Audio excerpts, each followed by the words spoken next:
It's been labelled as the biggest game in the club's history, and it's one that everyone's looking forward to. I don't think there'll be anyone left in the town of Denby. I think ticket sales have sold around 650 so far, and we're expecting to sell a few more in the coming days, as well as the ones that'll travel without tickets. So yeah, it'll be a great occasion for everyone involved with the club.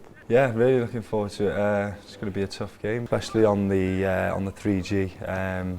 Compared to just a normal pitch. Obviously they're used to playing on the pitch week in, week out, training day in, day out, so obviously we're going to have to get as many people behind the ball and work as hard as possible without the ball.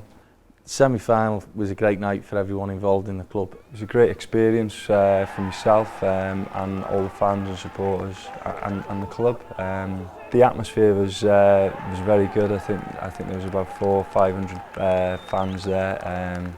And they made it a very good game to play in. We know, in the Hughes Grey, that's a hard league. Any side can take points off each other in that league, but we're going to have to prepare differently. We have been training on artificial since November, since at Airbus, and at the end of the day, we've got some experienced players in the side. Some have played League of Wales. Some of the youngsters are definitely capable in the coming seasons, I think, of playing at that level. But it'll be a massive ask for us Saturday, but it's one we're all looking forward to, and at the end of the day you want to pit your wits against the best sides, and TNS are the benchmark in Welsh football.